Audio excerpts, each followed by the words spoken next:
Hello students, आज हम आपको पढ़ाएंगे फ्यूचर टेंस। फ्यूचर टेंस आप जानते हैं कि प्रयोग कब होता है?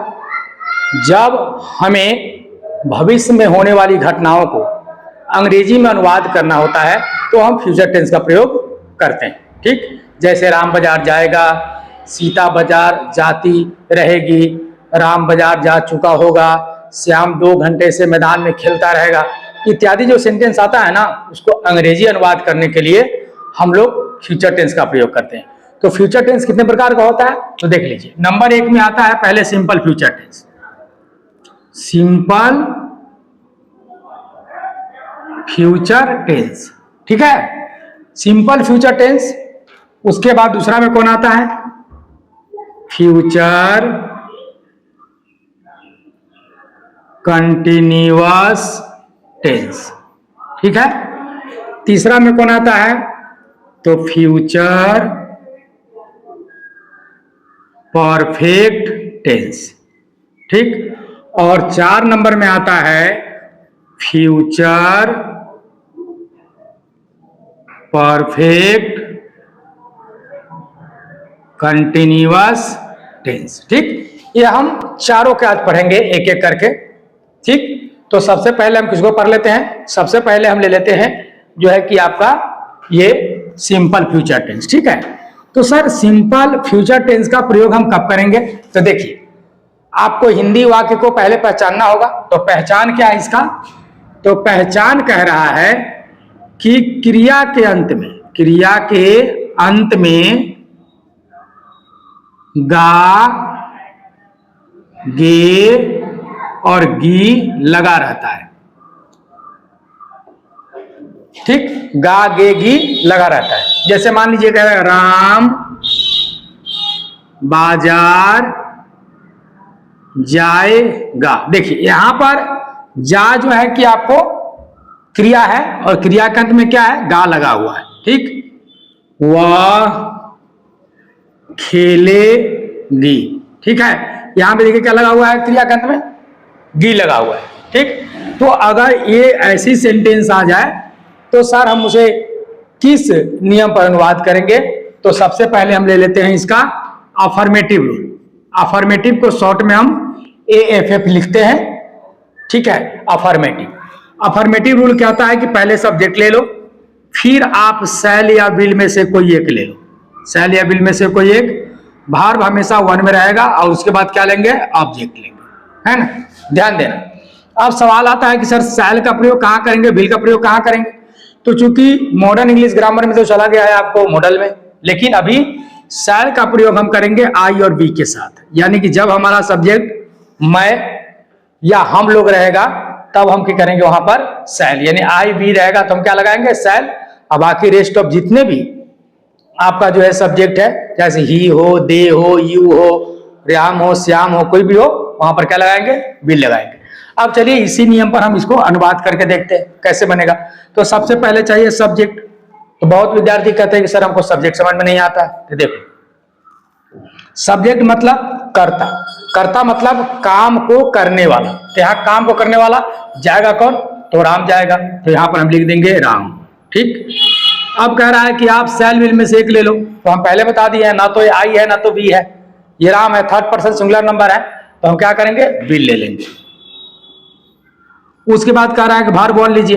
तो क्रिया है ना, तो जिस हिंदी शब्द से काम करने का बोध होता है, जैसे खाना, पीना, हंसना, रोना, चलना फिरना, दौड़ना, पढ़ना, लिखना, है ना, माने जितने भी जो है कि कार्य सूचक शब्द हैं वो सब के सब जो है कि वर्ब कहलाते हैं अंग्रेजी में। तो हम यहाँ पर है जा, तो गो होता है, इसका V1 क्या होगा? गो। राम विल गो, और कहाँ जाएगा? तो टू मार्केट। अब सवाल आता है कि बहुत स्टूडेंट ये पूछते हैं कि सर क्या हमको हमेशा टू लगाना है? तो मैं बोलूंगा नहीं, हमेशा टू नहीं लगाना है। अगर यहाँ पर कोई भी अगर नाउन स्थान सूचक आता है, जैसे हाउस आता है, बाजार आता है, दिल्ली आता है, पटना आता है, कोई स्थान सूचक आता है तो हम टू लगाएंगे। तो सर हमें स्थान सूचक का मतलब समझ में नहीं आया। तो देखो, नाउन को 4 कैटेगरी में पहले बांट लो। कुछ स्थान सूचक है, कुछ वस्तु सूचक है, किताब, बेंच, डेस्क, कलम, पेंसिल, ये वस्तु सूचक है। कुछ व्यक्ति सूचक है, यानी जितना व्यक्तिवाचक आएगा, राम, श्याम, सीता, गीता, सब व्यक्ति सूचक में आएगा, ठीक है ना। कैट, डॉग, सब ये व्यक्ति सूचक में आ जाएगा। उसके बाद जो है कि चौथा आ जाता है भाव सूचक। ठीक है, भाव सूचक। तो भाव सूचक में जो है आपका आ जाएगा, आपको जितना है कि गॉड आ गया, है ना, क्या बोलते हैं, भाईचारा आ गया, प्रेम आ गया, ये सब जो है कि भाव सूचक है। तो ये कौन सूचक है? स्थान सूचक, इसलिए हमने यहाँ 2 लगाया है। अगर यहाँ पर किताब रहता तो हम 2 नहीं लगाते। जैसे राम वह क्रिकेट खेलेगी अगर रहता तो हम बनाते, सब्जेक्ट मेरा क्या है, तो ही मतलब हुआ, और खेलेगी मतलब प्ले। ठीक, अगर इसी में हमको क्रिकेट खेलेगी रहना तो रहता तो हम लिखते क्रिकेट। यहां पर हम 2 का प्रयोग नहीं करेंगे। ठीक है, तो आपको मतलब कि मेरा विश्वास है कि आपको अफर्मेटिव समझ में आ गया।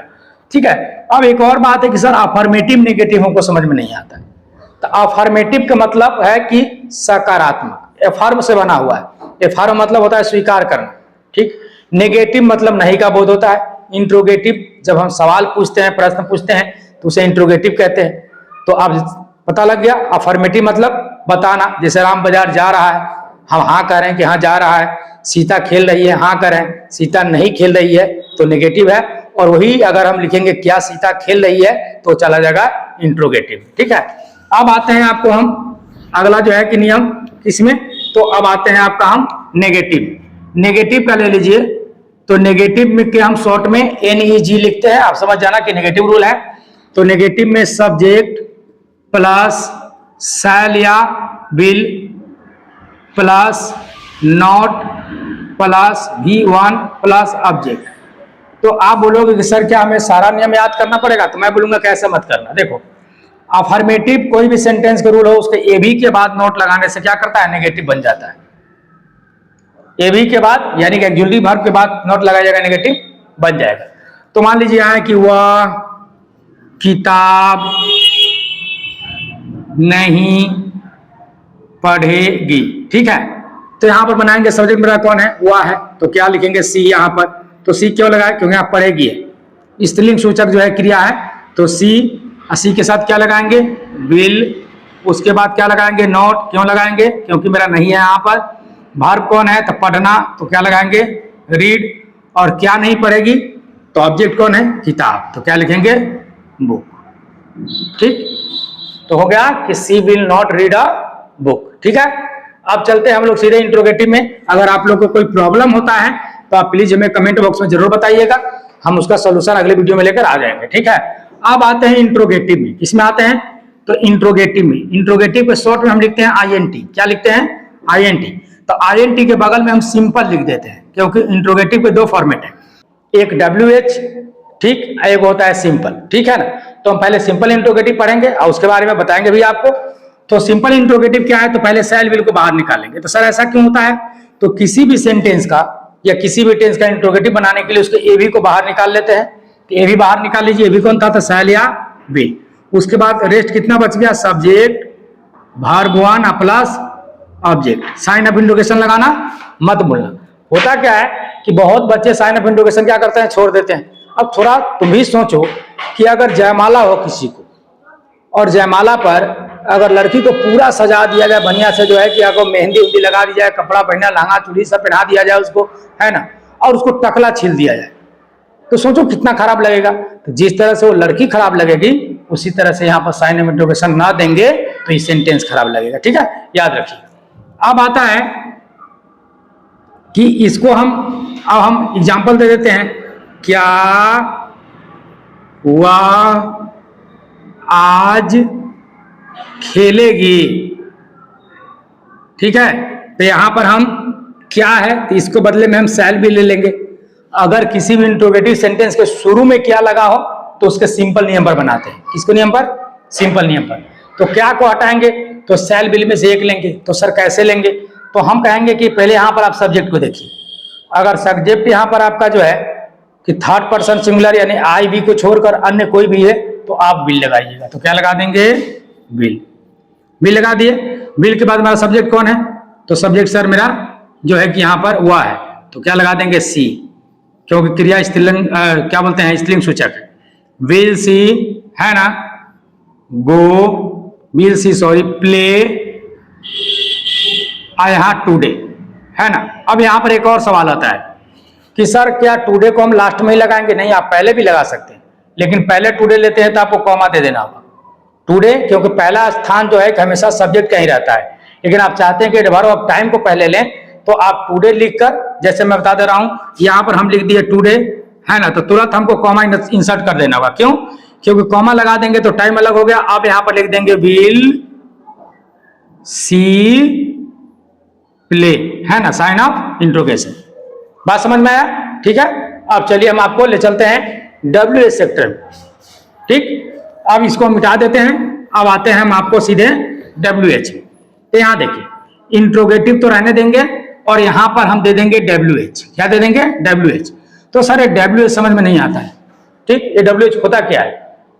देखो, पहले भी मैं कलकत्ता से यहां पढ़ाने आया था ना, तो मुझे भी WH समझ में नहीं आई थी। मैंने कहा कि मैंने इतना पढ़ा, कभी WH पढ़ा ही नहीं, WH क्या होता है, क्योंकि हमारे बोर्ड में तो डिस्क्रिप्टिव नॉन डिस्क्रिप्टिव क्वेश्चन पढ़ाया गया था। तो कुछ बच्चे ने कहा कि sir who, which, what, where, when से शुरू होने वाले क्वेश्चन को WH कहते हैं। बोले कैसे भाई? तो सर सब में WH लगा हुआ है ना, व्हाट में WH, वेयर में WH, व्हेन में WH। तो बोले यार इसमें तो नहीं लगा रहा है हाउ में। तो बोला सर है ना हाउ में W और H। तो बोले सुपर इंटेलिजेंट हो। तब से मैं भी आपको इसी नियम पर पढ़ाता हूं, जो आपको समझ में आए, वही एजुकेशन का मेन पर्पज होता है। तो ये आप आज हम पढ़ेंगे WH। WH क्वेश्चन क्या होता है? जिसमें कब, कहां, क्यों, कैसे इत्यादि लगा हो, उसे WH क्वेश्चन कहते हैं। जैसे वह कहां जाएगा। ठीक है। अब यहां पर सर WH कौन है? तो ये है। ठीक, रूल क्या है? तो रूल देख लीजिए, पहले लेंगे WH, अब फिर इंट्रोगेटिव के सारा रूल को उतार देंगे। शैल या will plus subject plus V1 plus object का साइन ऑफ इंट्रोगेशन। तो कहां को बाहर निकाल लेंगे? किसको? कहां को बाहर निकाल लेंगे तो क्या होगा मेरा? वेयर, क्योंकि वेयर मीन्स क्या होता है? कहां, वेयर। अब वेयर के बाद हम क्या करेंगे कि शैल विल में से एक लेना है। तो सर कौन ले? तो मैं कहूंगा कि आप सब्जेक्ट को देखो, वह है, वह मतलब ही, तो यहां पर विल ले लेंगे। वेयर विल, उसके बाद सब्जेक्ट कह रहा है तो मैं लगा दिया ही, और उसके बाद वर्ब कौन गया? गो। वेयर विल ही गो। तो ये सिंपल फ्यूचर का आपका फॉर्मेट मैंने पढ़ा दिया है। अगर आपको फिर भी कोई प्रॉब्लम होती है तो कृपया हमें कमेंट बॉक्स में जरूर बताएं, हम उस आपके टॉपिक पर वीडियो लेकर आएंगे।